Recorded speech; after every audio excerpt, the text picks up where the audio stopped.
আল্লাহর নবী অনুপম আদর্শ, নির্মল চরিত্র, জন্মের পরেই তার প্রকাশ ঘটে গেল। নবীজির জামানায় বাচ্চা যখন জন্ম নিত, মায়েরা তাদের বুকের দুধ খাওয়াতেন না। তায়েফ থেকে মহিলারা এসে তারপরে বাচ্চা নিয়ে যেত, টাকার বিনিময়ে দুধ খাওয়াইয়া ফেরত দিত। আল্লাহর নবী যে বছর জন্ম নিলেন, অনেক মহিলারা আসলেন তায়েফ থেকে মক্কায় বাচ্চা নিতে। কেউ নবীর ঘরে গেলেন না, কারণ নবী ছিলেন ইয়াতীম, তার বাবা ছিল না। সেই জমানায় বিবি হালিমা তখন সবার পেছনে পড়ে গিয়েছিলেন। তিনি এসে জানলেন একটা ইয়াতীম বাচ্চা আছে। নবীর ঘরের দরজায় দাঁড়ালেন, সালাম দিলেন, আসসালামু আলাইকুম রহমতুল্লাহ। ভিতর থেকে আমেনা কয়, ওয়ালাইকুম আসসালাম রহমতুল্লাহ। কে দরজায় দাঁড়িয়ে সালাম দেয়? কয় আমি হালিমা। কয় কোন হালিমা? কয় আমি হালিমাতুস সাদিয়া। কয় বুঝলাম না। কয় আমি তায়েফ থেকে এসেছি বাচ্চা নেওয়ার জন্যে। এবার আমেনা কান্দে আর কয়, হালিমা, কত মানুষ সকাল থেকে গেল, উটের পায়ের শব্দ শুনলাম, বাচ্চার কান্না শুনলাম, কেউ আমার ঘরে খবর নেয় নাই। তোমার বুঝে মায়া লেগেছে? আহলান সাহলান মারহাবা, মোস্ট ওয়েলকাম, আমার ঘরে তোমাকে স্বাগতম। হালিমা ভেতরে ঢুকলেন। হালিমার স্বামী আর হালিমার ছেলে আব্দুল্লাহ, হালিমার স্বামী কুলে নিয়ে বাইরে দাঁড়িয়ে আছেন। হালিমা কয়, আমি ঘরের ভিতরে ঢুকে দেখি মা আমেনা বিছানায় আসন পেতে বসে আছেন। কুলের ভেতরে ফুটফুটে একটা শিশু, এমন একটা সাদা রুমাল দিয়া বাচ্চার মুখটা এমন করে ঢাকা। আমি বললাম, আমেনা, বাচ্চা নেব এমন কোনো কথা নাই, দয়া করে আমি বাচ্চাটাকে একটু দেখতে চাই। আমেনা কয়, দেখে নাও নয়ন ভরে। হালিমা কয়, দেখবো কেমনে, মুখ ঢেকে রাখলে? আমেনা টান দিয়া পর্দা সরিয়ে দিলেন। হালিমা কয়, জীবনে আমি অনেক মানুষ দেখেছি।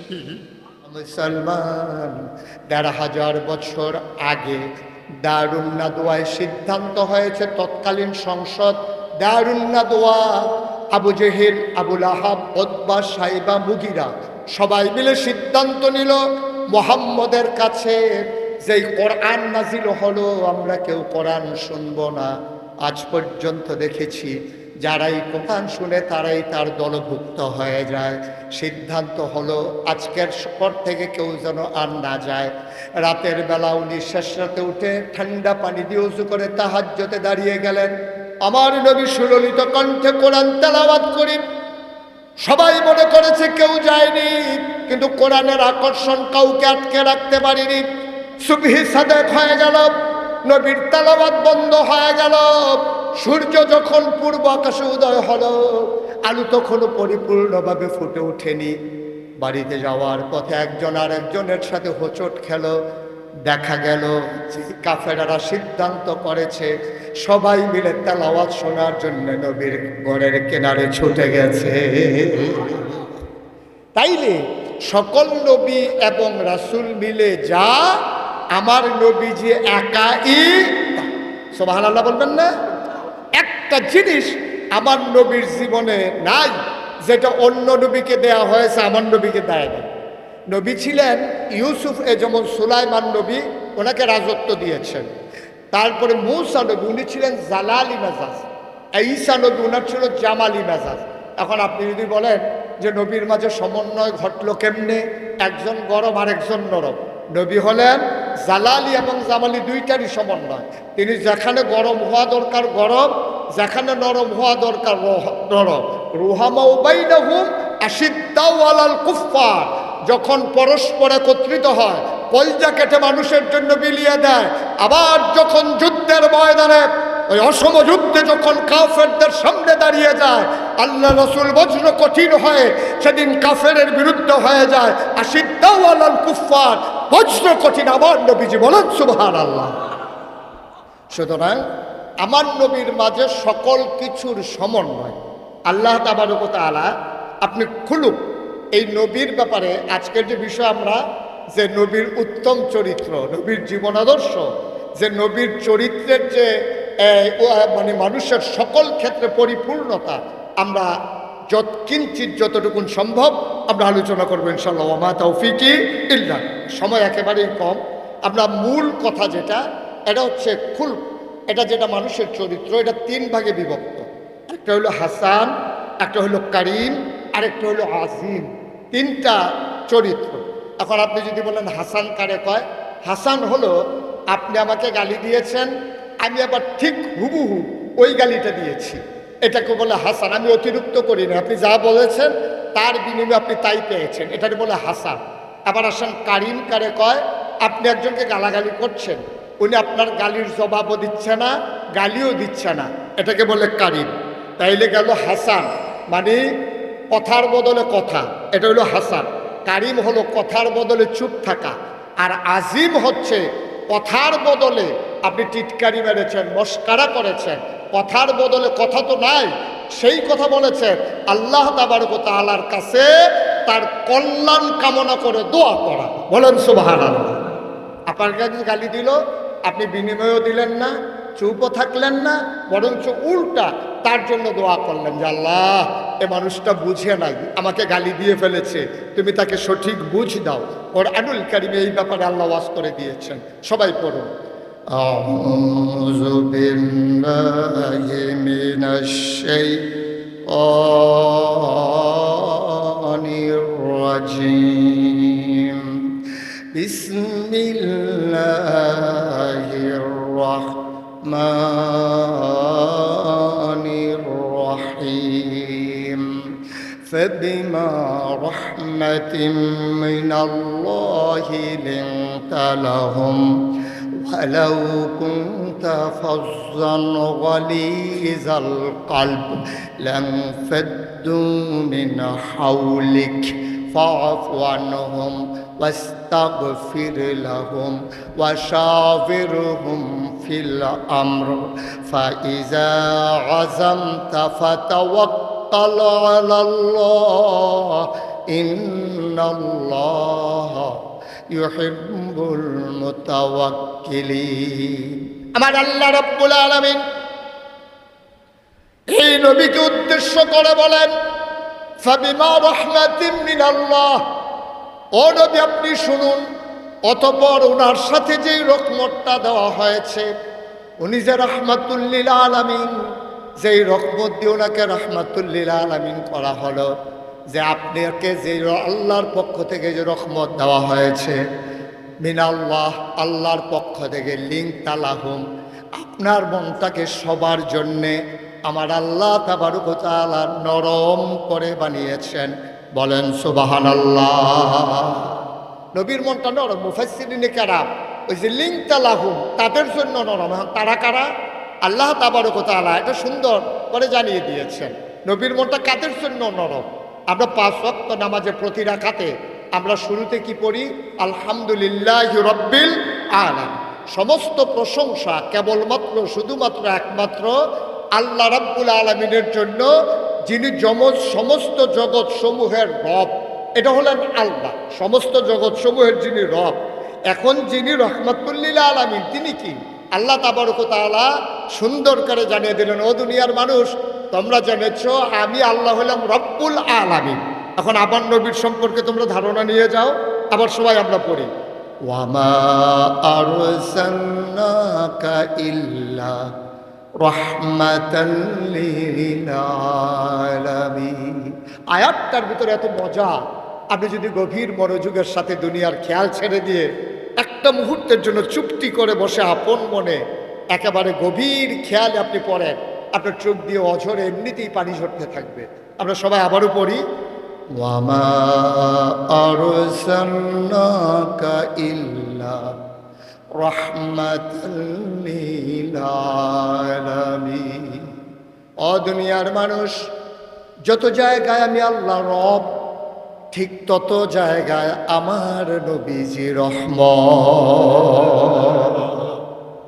তিনি মানুষের রব, আল্লাহ মানুষের রব, আল্লাহ জিনের রব, আল্লাহ ফেরেশতার রব, গাছপালার রব, তরুলতা বৃক্ষরাজির রব, জন্তু জানোয়ারের রব, গৃহপালিত হিংস্র সকল জানোয়ারের জন্য তিনি রব। তিনি পশু পাখির জন্য রব, আসমান জমিনের তিনি রব। তাইলে বোঝা গেল যত জায়গায় আমার আল্লাহ রব, তত জায়গায় আমার নবী রহমত। আমার একটা জায়গা নাই যেই জায়গা আমার আল্লাহ রব, কিন্তু আমার নবী রহমত নামন একটা জায়গা খুঁজে পাবেন না। কেন? আপনি রহমত, আর রহমত হিসেবে আপনি কি দেওয়া হয়েছে? আল্লাহ বলছেন লিনতা লাহুম, আপনার মনটাকে নরম করে দেয়া হয়েছে তাদের জন্যে। ওরা কারা? যাদের জন্য আপনার মনটা নরম। মুফাসসিরিনে কেরাম, মুফতিয়ানে আযম সবাই মিলে একমত হয়ে গেল, সমস্ত মাখলুকাতের জন্য, আল্লাহর যত মাখলুকাত আছে সবার জন্য নবীর মনটা নরম। এখন আপনি কি করবেন? আপনার কাজটা কি? ফাফু আনহুম ওয়াস্তাগফির লাহুম ওয়াশাবিরহুম ফিল আমর। আপনি প্রতিশোধ পরায়ণ হবেন না। আপনাকে কেউ টিটকারি মারবে, মস্কারা করবে, জুলুম করবে, নির্যাতন করবে, অন্যায় করবে, অবিচার করবে, অযথা আপনাকে জেলখানায় ঢুকিয়ে রাখবে, আপনাকে নির্বাসিত করবে। আপনার জন্ম মক্কায়, আপনার শৈশব মক্কায়, আপনার তারুণ্য মক্কায়, আপনার যৌবন মক্কায়, বিয়ে করেছেন মক্কায়, নিজের বাড়ি মক্কায়, শ্বশুর বাড়ি মক্কায়, মেয়ে বিয়ে দিয়েছেন মক্কায়, ব্যবসা বাণিজ্য করেছেন মক্কায়, বংশধর মক্কায়, সব মক্কায় হওয়ার পরেও আপনার ওরা থাকতে দেবে না মক্কায়। বিরক্ত হওয়া যাবে না, রাগ করা যাবে না। ফাফু আনহুম, আপনি প্রতিশোধ পরায়ণ হবেন না, আপনি মাফ করে দেবেন। সুবহানাল্লাহ কয় না? আপনি সুযোগ পাইলেও প্রতিশোধ নেবেন না, কারণ তো আপনি খুলুকুল হাসান না, আপনি উত্তম চরিত্রের অধিকারী, এই কথা আপনাকে বলা যাবে না। আপনি খাস্তায় খুলুকে কারিম না, আপনি খুলুকুল আজিম, আপনি মহান চরিত্রের অধিকারী। এই জন্য আপনি মাফ করে দেবেন। ওয়াস্তাগফির লাহুম, এবং এই যে অপরাধ করলো ওরা, অপরাধ করেছে কাফেরেরা, আল্লাহর কাছে দোয়া করবেন আপনি। সুবহানাল্লাহ কয় না? অপরাধ করলো ওরা, আর আল্লাহর কাছে ক্ষমা চাইবেন আপনি। ওরা বুঝে নাই, আল্লাহ আপনি মাফ করে দেন। আপনি তো প্রতিশোধ নেবেনই না, তারপরে আবার আপনি মাফ চাইবেন। তারপরে আপনি কি করবেন? ফাফু আনহুম আস্তাগফির লাহুম ওয়াশাবিরহুম ফিল আমর। আবার এই মানুষগুলা নিয়েই পরামর্শ করবেন, কেমন করে অন্ধকার থেকে মানুষকে আলোতে নিয়ে আসা যায়, কেমন করে গুমরাহি থেকে মানুষকে এই হেদায়েতের পথে নিয়ে আসা যায়, কেমন করে কুফর থেকে ইসলামে নিয়ে আসা যায়, কেমন করে মানুষগুলোকে ভালো মানুষ বানানো যায়। ওয়াশাবিরহুম ফিল আমর, আপনি কাজের ক্ষেত্রে পরামর্শ করবেন। আমার নবী করলেন তাই। ১,৫০০ বছর আগে আমার নবী যখন আসলেন, গভীর মনোযোগ, ১,৫০০ বছর আগে আমার নবী যখন আসলেন, তিনি এসে দেখলেন মানুষগুলো বড় বড়। খুব খেয়াল করেন, তিনি যেই জমানায় এসেছেন তৎকালীন জমানাটা কি ছিল? মানুষগুলো বড় বড়, বেদঈন, যাযাব, মূর্খ, অসভ্য, জাহেল। এই মানুষগুলোকে ভালো মানুষ বানাতে হবে, সুসভ্য, সুশীল, আধুনিক, ভদ্র, আল্লাহওয়ালা মানুষে পরিণত করে দিতে হবে। চারটিখানি কথা, ইসলামিক ফাউন্ডেশনের মতো কোনো অর্গানাইজেশন নাই, এরকম একটা জাতীয় মসজিদ নাই, এমন করে একটা ইউনিভার্সিটি নাই, একটা কামিল মাদ্রাসা নাই, একটা দাওরা হাদিস মাদ্রাসা নাই, একটা টিচার্স ট্রেনিং ইনস্টিটিউশন নাই, একটা হাই স্কুল নাই, একটা বিশ্ববিদ্যালয় কলেজ নাই, একটা দাখিল মাদ্রাসা নাই, একটা নুরানি মাদ্রাসা নাই, প্রাইমারি নাই, প্রি প্রাইমারি নাই, গণশিক্ষা নাই, নৈশ শিক্ষা নাই, মক্তব নাই, মসজিদের খুতবা নাই, তারপরে রাষ্ট্রীয় কোনো অবকাঠামো নাই, রাষ্ট্র নাই, দেশ নাই, রাজনীতি নাই, তারপরে আপনার রাজধানী নাই, সরকারি অবকাঠামো নাই, মেম্বার নাই, চেয়ারম্যান নাই, উপজেলা চেয়ারম্যান নাই, সচিব নাই, আমলা নাই, কামলা নাই, এমপি নাই, মন্ত্রী নাই, নাই বলতে কিচ্ছু নাই, কুরিয়ার সার্ভিস নাই, পোস্ট অফিস নাই, ল্যান্ডফোন নাই, মোবাইল ফোন নাই, নাই বলতে ইন্টারনেটের সংযোগ নাই। সেই জমানায় নবী আসলেন, অন্ধকারে নিমজ্জিত গোটা ধরনী। তিনি এসে ৪৭ বছর বয়সে নবুয়ত প্রাপ্ত হওয়ার পরে মাত্র ২৩ বছর হায়াতে জিন্দেগিতে তিনি কাজ শুরু করে দিলেন, পরিকল্পিত কাজ। তিনি ৩টা কাজ করলেন। কথা বললেন, উত্তম চরিত্রের মাধ্যমে নিজেকে সমাজের মাঝে পেশ করলেন, আর মানুষকে বদলে দিতে চাইলেন। ২৩ বছরের ব্যবধানে আল্লাহ সাক্ষী দিলেন, এমন একদল মানুষ নবীজি পরিণত করে দিলেন। রাদিয়াল্লাহু আনহুম ওয়া রাদু আনহু, তাদের ব্যাপারে আল্লাহ খুশি, আল্লাহর ব্যাপারে তারা খুশি। সুবহানাল্লাহ বললেন। কয় বছরে? সেদিনকে এরকম একটা মাহফিলের আয়োজন ছিল, বৃষ্টি আসলেও আওয়াজ শোনা যাবে, ফোঁটা পড়বে না, এমন ব্যবস্থা ছিল, নিচে বসার ব্যবস্থা ছিল, ফ্যান ছিল। সেদিন কিছুই ছিল না। নবী 23 বছরের ব্যবধানে একদল সোনার মানুষ তৈরি করে দিলেন। কি দিয়া? আপনি বলবেন কোরআন দিয়া, শুধু কোরআন না, কোরআন হলো থিওরিক্যাল, আর এটার প্র্যাকটিক্যাল বাস্তব নমুনা হচ্ছে নবী মুহাম্মদুর রাসূলুল্লাহ সাল্লাল্লাহু আলাইহি ওয়াসাল্লাম। কোরআনের ভিতরে এমন কোনো আদেশ নাই যেটা নবী মানেন নাই, কোরআনের ভিতরে এমন কোনো নিষেধ নাই যেটা নবী ছাড়েন নাই। সাহাবায়ে কেরামের জন্য আম্মা জান আয়েশার ঘরে যখন গেলেন, গিয়ে বললেন, আম্মা আমার নবীর চরিত্র কেমন বলে দেন। আম্মা বিরক্ত হয়ে গেলেন, ডাক দেয়া কয়, তোমরা কি কোরআন পড়ো না? কয় হ্যাঁ পড়ি। কোরআন কি বুঝো না? কয় হ্যাঁ বুঝি। তোমাদের কাছে কি কোরআন নাই? কয় হ্যাঁ কোরআন আছে। যদি কোরআন পড়ো, কোরআন বুঝো, কোরআন থেকে থাকে, আবার যাও, আবার কোরআন পড়ো, আবার কোরআন বুঝো, খুলুকুহুল কোরআন। আমার নবীর চরিত্র জানতে চাও, গোটা কোরআনটাই আমার নবীর চরিত্র। কি নাই আমার নবীর মাঝে? আল্লাহ যখন বললেন কুলু লা ইলাহা ইল্লাল্লাহ, তোমরা সবাই পড়ো লা ইলাহা ইল্লাল্লাহ, নবী পড়লেন, পড়ালেন। তিনি যখন বললেন আকিমুস সালাহ ইন্নাস সালাতা তানহা আনিল ফাহশাই ওয়াল মুনকার, তোমরা নামাজ কায়েম করো, নামাজ মন্দ কাজ, খারাপ কাজ থেকে ফিরাই রাখবে। আল্লাহর নবী নিজে তো আদায় করলেন, একেবারে মৃত্যুর পূর্ব মুহূর্তে ধরে ধরে ইমামের জায়গায় দাঁড় করিয়ে দেওয়া হলো। শরীর তার কাঁপছে, ব্যথায় তার চেহারা একেবারে ফ্যাকাশে হয়ে গেছে, নবীর গাল বেয়ে পানি পড়ে, শরীরটা কাঁপে, তিনি দাঁড়াতে পারেন না। তিনি বসে গেলেন, পেছনে বসানো হলো। নবীর হুকুমে আবু বকর সিদ্দিককে দাঁড় করিয়ে দেওয়া হলো। সেই মুহূর্ত পর্যন্ত আমার নবীজি একটা ওয়াক্ত নামাজ তিনি ছেড়ে দেন নাই, ঠিক কিনা? আজকে আফসোস হচ্ছে যে অঞ্চল ভিত্তিক আগে নবীর মহব্বত দেখাইতে গিয়া বছরের একদিন, নবীজি এই কথাটাকে জেনে নেওয়া দরকার। আমরা যেই নবী নিয়ে আলোচনা করছি তিনি 1 ঘন্টার নবী। সবাই জুড়ে কথা বলতে হবে, 1 ঘন্টা, 1 দিনের, 1 সপ্তাহের, 1 মাসের, 1 বছরের। আমার নবী কোন নবী?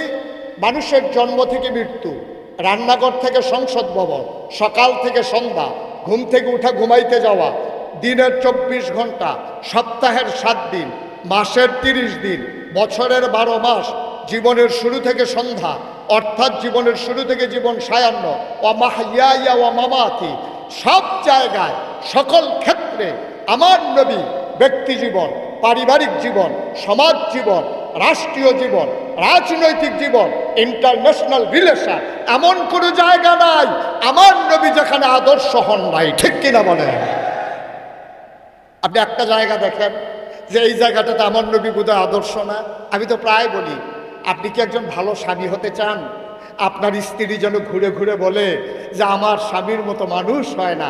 আপনি যদি এমন স্বামী হতে চান, তাইলে নবীজি আম্মাজান আয়েশার সাথে যে ব্যবহার করেছে, আপনি আপনার স্ত্রীর সাথে এই ব্যবহার করেন। সুবহানাল্লাহ বলবেন না? জোরে বলবেন না সুবহানাল্লাহ? তাহলে আপনি যদি একজন আদর্শ স্বামী হতে চান, নবীজি তার 11 জন বিবির সাথে তার জীবদ্দশায় যে আচরণ করেছে আপনিও তা করেন। আপনি কি একজন আদর্শ সন্তান হতে চান? তাহলে আপনি কেমনে হবেন? নবী তো জন্মের আগে বাবা হারিয়ে ফেলেছেন, 6 বছর বয়সে মা হারিয়ে ফেলেছেন। তাইলে আপনি এখানে আদর্শ পাবেন কই? দরকার নাই মায়ের, দরকার নাই বাবা।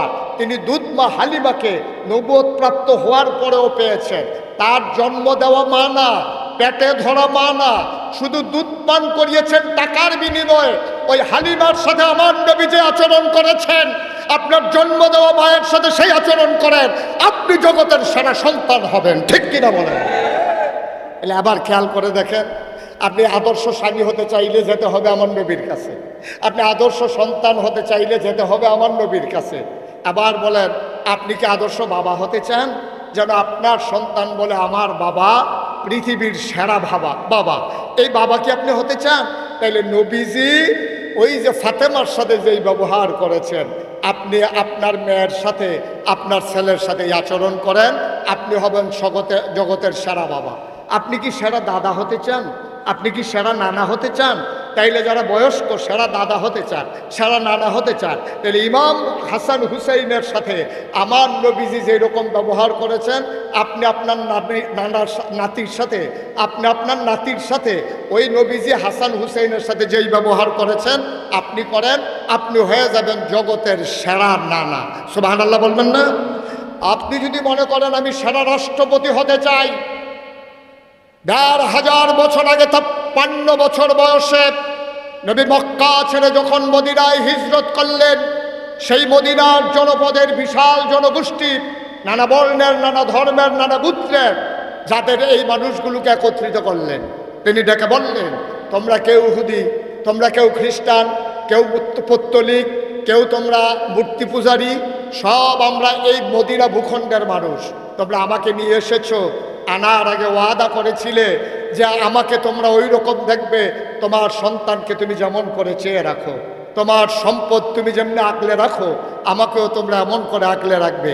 এটাই যদি হয়, তাইলে আজকে থেকে আমাদের এই জনপদ, আমরা বিভিন্ন ধর্মের অনুসারী হতে পারি, কিন্তু এই ব্যাপারে আমাদের কোনো সন্দেহ নাই, এই ভূখণ্ড মদিনা, মদিনাতুল মুনাওয়ারা, এটা আমাদের সবার দেশ।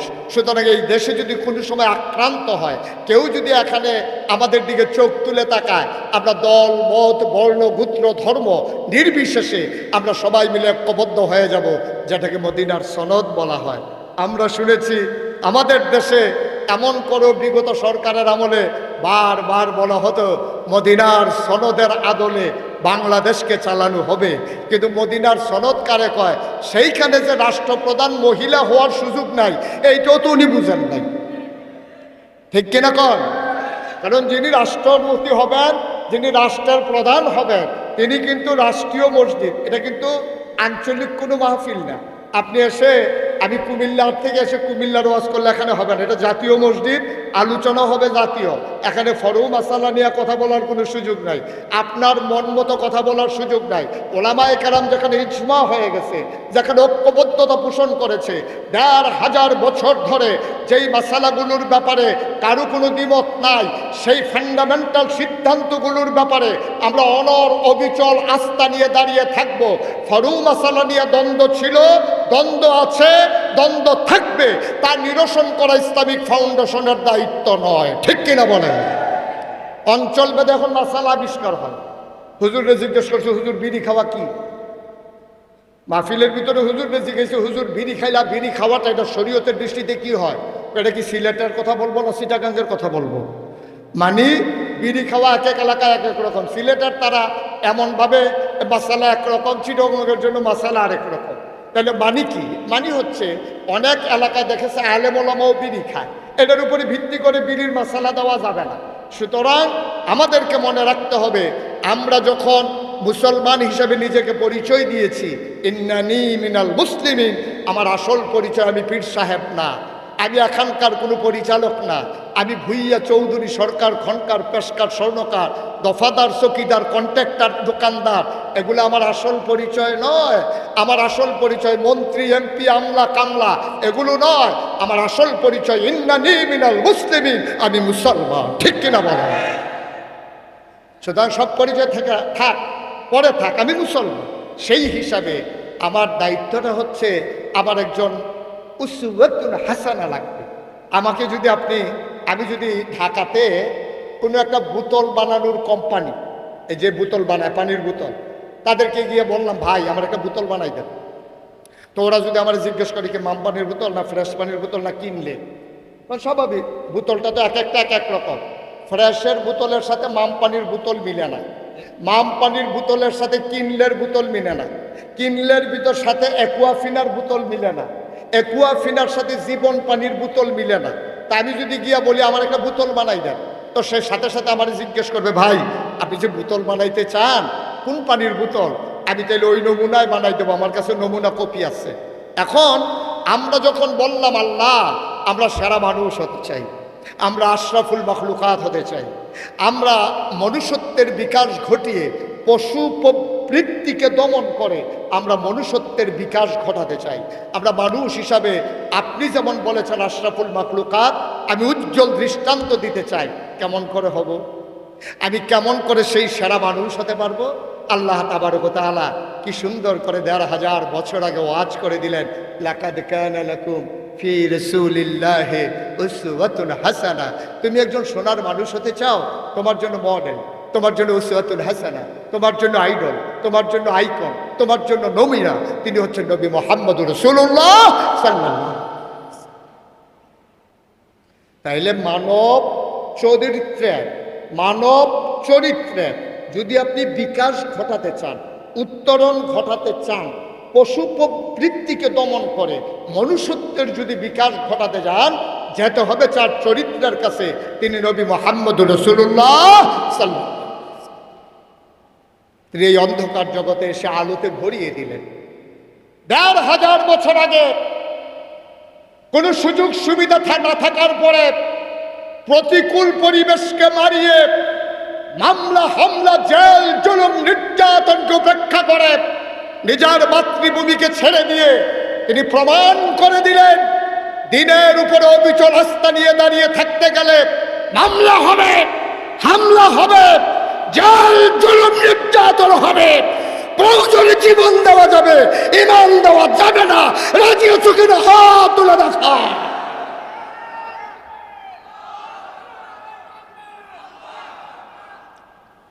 এটাই হচ্ছে বাস্তবতা। আপনি আল্লাহওয়ালাও হবেন, আবার শয়তানওয়ালাও হবেন, দুইটা একসাথে হইতে পারবেন। আপনি আল্লাহওয়ালা হবেন না শয়তানওয়ালা হবেন, এটা ওন ডিসিশন, আপনার সিদ্ধান্ত। আপনি কোনটা হবেন আগে সিদ্ধান্ত নিয়ে নেন। আপনি যদি মনে করেন আমি আল্লাহওয়ালা হতে চাই, তাইলে শয়তানের রচিত সকল পথকে পেছনে ফেলে দিতে হবে। আল্লাহ বলছেন আহাল্লাল্লাহুল বাইয়া ওয়া হাররামার রিবা। নবী তার জীবনে বাস্তব প্রয়োগ ঘটিয়ে দিলেন। শুরু করলেন তার আপন চাচা দিয়া। চাচাকে বললেন, চাচা আপনি আপনার এই যত সুদের টাকা লাগাইছেন আপনি আসলটা নিয়ে আসেন, লাভগুলো ছেড়ে দেন। শুরু হলো তার চাচাকে দিয়া। কিন্তু আমরা আইন করি কারে দিয়া? আমাদের দেশে কেন সুন্দর হয় না? ৯২ জন লোক মুসলমানের দেশে আমরা কেন সোনার মানুষ হতে পারি না? কেন আমরা বাংলাকে কাগজপত্রে সোনার বাংলা রাখলাম, প্রকৃত অর্থে আজও কোনো সোনার বাংলা বানাতে পারলাম না? কারণ হচ্ছে আইন রচয়িতার উপরে আইন প্রয়োগ হয় না, আইন প্রয়োগ হয় সকল দুর্বলের উপরে। ঠিক কিনা কম? মন্ত্রীর গাড়ি রং রুটে চলে যায়, পুলিশ সুপারের গাড়ি রং রুটে চলে যায়, সেখানে ট্রাফিক জরিমানা দেওয়া লাগে না, মামলাও খাওয়া লাগে না, শুধু চেহারা দেখলেই হয়। তাহলে যারা আইন করার লোক তারাই যদি আইন ভেঙে দেয়, এই দেশ কখনো সোনার বাংলাতে পরিণত করা যাবে না। ঠিক কিনা বলেন? তাহলে নবীর আদর্শটা কি ছিল? নবীজি নিজে আগে আমল করেছেন, নিজে আগে কোরআনের বাস্তবায়ন ঘটিয়েছেন, নিজের মাঝে, সন্তানের মাঝে, পরিবারের মাঝে। তাহলে এই শিক্ষা থেকে এটাই বোঝা যায়, আমার যতটুকুন ক্ষমতা আছে আমি নিজের মাঝে ইসলামকে আমি প্রতিস্থাপন করে নেব, আমার স্ত্রী, আমার সন্তান, আমার পরিবারের মাঝে। এরপরেও যখন হবে না, আরেকটু ব্যাপক বিস্তৃত, আমি পীর সাহেব, আমার যত ভক্ত মুরিদ আছে আমার দায়িত্ব হলো তাদেরকে বলে দেওয়া, তুমি ততক্ষণ আমার মুরিদ থাকবা যতক্ষণ আল্লাহর বিধান আর নবীর সুন্নাহ তরিকা মানবা। ঠিক কিনা বলেন? আচ্ছা আবার বলেন তো কোনো পক্ষপাতিত্বের দরকার নাই।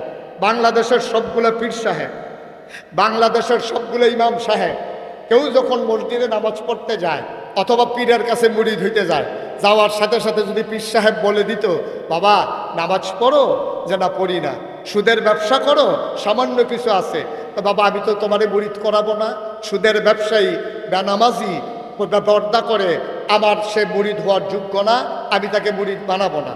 তুমি যদি নামাজ ছাড়া তোমার লাশটাও আসে, আমি তোমার জানাজাও পড়াবো না। মনে করেন আমি বলে দিলাম, এখন আমাদের হারুনুর রশিদ ভাই, ডক্টর হারুনুর রশিদ ভাই উনিও বললেন, আমাদের আজকের সভাপতি হাদি ভাই উনিও বললেন, আমার বন্ধুবর এই যে তৌহিদ, সবাই মিলে আমরা এখানে যারা আছি সবাই মিলে বলে দিলাম, না এই লোক আমি জানি সুদ খায়, এই লোক বেনামাজি, এই লোক ঋণগ্রস্ত, আমি তার নামাজ পড়বো না। মনে করেন তাইলে মানুষটা যাবে কই? এখন আমি মুশতাক ফয়েজি যদি বলি, নামাজি তোমার জানাজা আমার দরকার নাই, আমি অনেকবার তোমারে বলছি তুমি মানো নাই, তোমার মতো মানুষের জানাজা আমার দরকার নাই। এখন ওই বাবার ছেলে কি বলবে জানে? মিয়া আপনার মতো হুজুর, আপনি আমার আব্বার জানাজা পড়াইবেন না, 500 টাকা দিলে কত হুজুর পাওয়া যায়।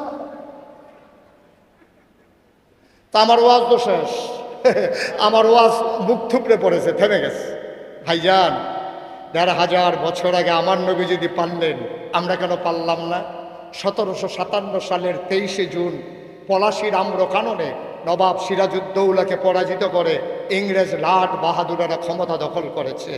1947 সালের 14ই আগস্ট এই ভারতীয় উপমহাদেশ থেকে মুসলমান বিপ্লবীদের বিপ্লবের কারণে ওরা পালিয়ে যেতে বাধ্য হয়েছে। যাওয়ার সময় একটা কূটকৌশল তারা অবলম্বন করেছে। দুটো দেশ বানিয়েছে, পাকিস্তান আর হিন্দুস্তান। পাকিস্তানের মাঝে দিয়ে হিন্দুস্তান ঢুকাই দিয়েছে কলকাতা, একটা পূর্ব পাকিস্তান আর একটা পশ্চিম পাকিস্তান। এটা ছিল গভীর নীল নকশা। এই কারণে আমরা একদিন স্বাধীন হয়ে গেলাম বঞ্চনার স্বীকারোক্তি দিয়ে। আমাদের পার্শ্ববর্তী পাকিস্তানের ভাইয়েরা, যদিও তারা মুসলিম ছিল, তারা লোভের কাছে পদানত হয়েছে। ক্ষমতার বশত তাদের কাছে মজা লেগে গেছে, তারা আমাদেরকে ন্যায্য অধিকার দেয় নাই।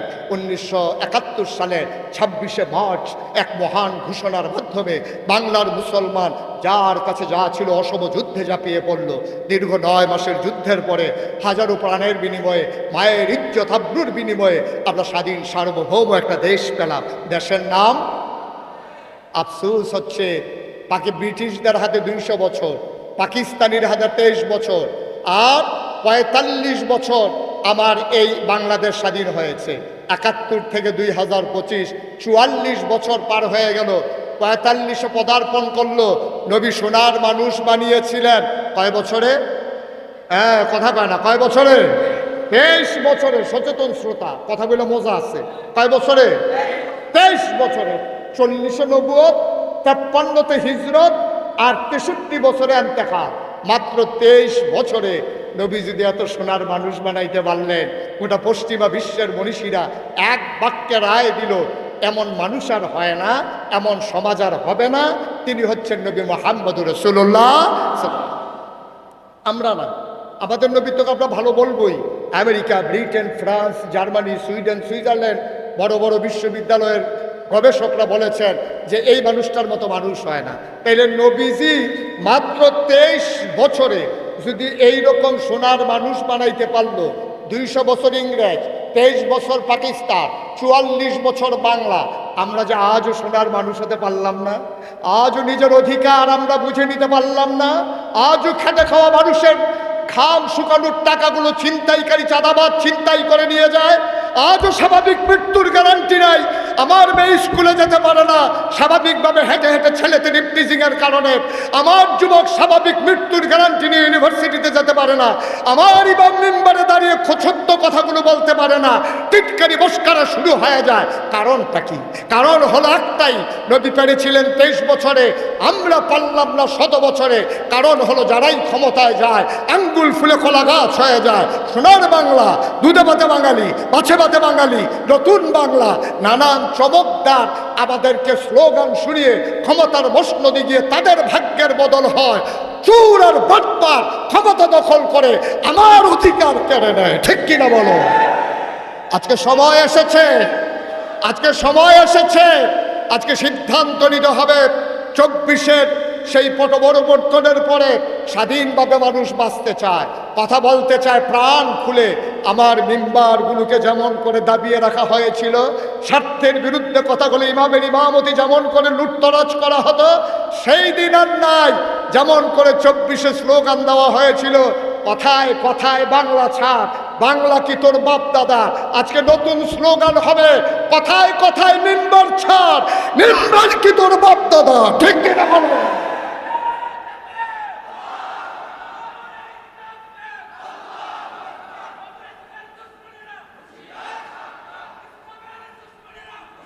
সবাই বলে আমিন। সময় আমাকে জানান দিয়েছে, ঘড়ির কাঁটা টিকটিক করে আমার কানে বেজে উঠে জানান দিয়েছে মাইক ছেড়েই দিতে হবে। আবার কথা হবে ময়দানে, দেখা হবে কোনো এক মাহফিলে। শুধু এটুকুন জানিয়ে যাই, আসুন সবাই মিলে নবীর চরিত্রে চরিত্রবান হয়ে খুলুকুল আজিম। হ্যাঁ না না, বলতে তো চাই, আজান হবে তো। জি জি ঠিক আছে, আচ্ছা আচ্ছা ঠিক আছে, তাই হ্যাঁ হ্যাঁ ওকে ফাইন, হ্যাঁ ঠিক আছে বুঝছি, হ্যাঁ স্লোগান চলে আসছে। হ্যাঁ, তো যেই কথা বলছিলাম, তাইলে এখন আমাদেরকে কি সিদ্ধান্ত নিতে হবে? আমার কলিজার টুকরা যুবকেরা, আমার মুরব্বী বাবারা, কথাগুলো মেসেজগুলো ঘরে ঘরে পৌঁছে দিতে হবে। আসুন, আমাদের কি নাই? ওদের না থাকার পরে ওরা যদি মিথ্যা নিয়ে প্রশংসা করতে পারে, আর আমার সত্যগুলো কেন আমি তুলে ধরতে পারবো না? আমার কি নাই? আমার নবী তো দুশ্চরিত্রের ছিলেন না, আমার নবী তো মানুষের সম্পদ হরণকারী ছিলেন না, আমার নবী লুণ্ঠনকারী ছিলেন না। গোটা 63 বছরের জিন্দেগি তালাশ করলে পাওয়া যায় কোনোদিন আমার নবী কার উপর অত্যাচার করবে দূরের কথা, কোনোদিন চোখ বড় বড় করে তার আপন স্ত্রীর দিকেও তাকান নাই। সুবহানাল্লাহ বলবেন না? মুসলমান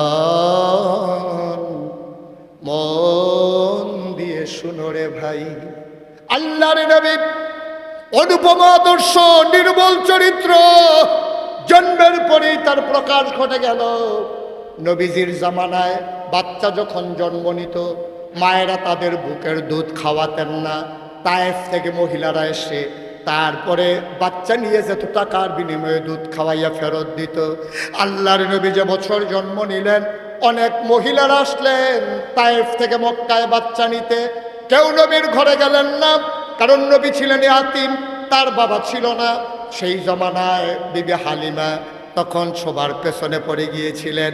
তিনি এসে জানলেন একটা ইয়াতীম বাচ্চা আছে, নবীর ঘরের দরজায় দাঁড়ালেন, সালাম দিলেন, আসসালামু আলাইকুম রহমতুল্লাহ। ভিতর থেকে আমেনা কয় ওয়ালাইকুম আসসালাম রহমতুল্লাহ। কে দরজায় দাঁড়িয়ে সালাম দেয়? কয় আমি হালিমা। কয় কোন হালিমা? কয় আমি হালিমাতুস সাদিয়া। কয় বুঝলাম না। কয় আমি তায়েফ থেকে এসেছি বাচ্চা নেওয়ার জন্যে। এবার আমেনা কান্দে আর কয় হালিমা, কত মানুষ সকাল থেকে গেল, উটের পায়ের শব্দ শুনলাম, বাচ্চার কান্না শুনলাম, কেউ আমার ঘরে খবর নেয় নাই, তোমার বুঝে মায়া লেগেছে, আহলান সাহলান মারহাবা, মোস্ট ওয়েলকাম, আমার ঘরে তোমাকে স্বাগতম। হালিমা ভেতরে ঢুকলেন, হালিমার স্বামী আর হালিমার ছেলে আব্দুল্লাহ, হালিমার স্বামী কুলে নিয়ে বাইরে দাঁড়িয়ে আছেন। হালিমা কয় আমি ঘরের ভিতরে ঢুকে দেখি মা আমেনা বিছানায় আসন পেতে বসে আছেন, কুলের ভেতরে ফুটফুটে একটা শিশু, এমন একটা সাদা রুমাল দিয়া বাচ্চার মুখটা এমন করে ঢাকা। আমি বললাম আমেনা বাচ্চা নেব এমন কোনো কথা নাই, দয়া করে আমি বাচ্চাটাকে একটু দেখতে চাই। আমেনা কয় দেখে নাও নয়ন ভরে। হালিমা কয় দেখবো কেমনে, মুখ ঢেকে রাখলে। আমেনা টান দিয়া পর্দা সরিয়ে দিলেন। হালিমা কয় জীবনে আমি অনেক মানুষ দেখেছি, জীবনে আমি অনেক বাচ্চা দেখেছি, খোদার কসম এমন সুন্দর বাচ্চা আমি জীবনে আর দেখি না। কেমন বাচ্চা, কি সুন্দর তার নাক, কি সুন্দর তার চোখ, কি সুন্দর তার কপাল, কি সুন্দর তার গায়ের রং। চোখ বন্ধ করে বাচ্চাটা ঘুমায়, আমি অবাক বিস্ময়ে তাকিয়ে আছি। আমি মনে মনে ভাবতেছিলাম আমি তো তারে দেখি, সে তো আমারে দেখে না, যদি চোখ খুলে একটু তাকাতো। বাচ্চাটার চোখের পাতাটা হঠাৎ করে নড়ে উঠল। আমার মনে হইল চোখের পাতা তো নয়, যেন মৃদু মন্দ বাতাসে ফুটন্ত গোলাপের দুইটা পাপড়ি দুল খাইতেছে। আমি তাকিয়ে আছি, বাচ্চারা আমার দিকে তাকিয়ে আছে, আমি কিচ্ছু বলি নাই। হঠাৎ করে দেখলাম ছোট্ট মোহাম্মদ ঠোঁটের কোণাটা একটু বাঁকা হয়ে গেল, মুচকি একটা হাসি দিল। হাসির সাথে সাথে আমার মনে হইল আমার কলিজাটা যেন দুইটা ভাগ হয়ে গেছে। আমি দৌড়ে ঘরের বাইরে গেলাম, আমি স্বামীকে বললাম স্বামী ওরা যদি একটা টাকাও না দেয় এই বাচ্চা ফেলে আমি যাব না। হালিমার স্বামী ডাক দেওয়া কয় মন চাইলে নিয়ে নাও। আমি দৌড়ে গিয়ে বললাম আমেনা বাচ্চাটা দিয়ে দাও। আমেনা কইটা কিন্তু আজব বাচ্চা, খিদা লাগলেও কাঁদে না, ঘুম পাড়াই দিলে নড়ে না, কোনোদিন কোনো দুষ্টামি করে না। সাবধান সাবধান, আমার বাচ্চা তোমার কাছে আমানত। শুনো শুনো হালিমা, একদিনের কথা শুনো। আমি বাচ্চাটারে ঘুম পাড়াইয়া হাম্মামে ঢুকেছি গোসলের জন্যে। হঠাৎ করে দেখলাম শুনলাম কে যেন নড়েচড়া করে। আমি জানালা খুলে তাকিয়ে দেখি আমার মোহাম্মদ হাত পা ছুটতেছে। কোনোদিন এই কাজ হয় নাই, সে ঘুমায়, কিন্তু আজকে হাত পা ছুঁড়ে খিলখিল করে হাসে। আমি অবাক বিস্ময়ে তাকিয়ে রইলাম, ও করে কি? আমার মনে পড়ে গেছে জন্মের পরে কোনোদিন একটা কাগজের ফুলও কিনে দিতে পারি নাই, কোনো খেলনা কিনে দিতে পারি নাই। আমার চাঁদের টুকরা সন্তান, কোনোদিন আদর করে কিচ্ছু দিতে পারলাম না। আমার আক্ষেপ দূর হয়ে গেছে। আমি তাকাইয়া দেখলাম আকাশের দিকে সে হাত ছুঁড়ে, আর আমার আল্লাহ দয়া করে আমার মোহাম্মদের জন্য আকাশের চাঁদ আর আকাশের তারাগুলা খেলনা বানাইয়া তার হাতের নাগালে পাঠাই দিছে।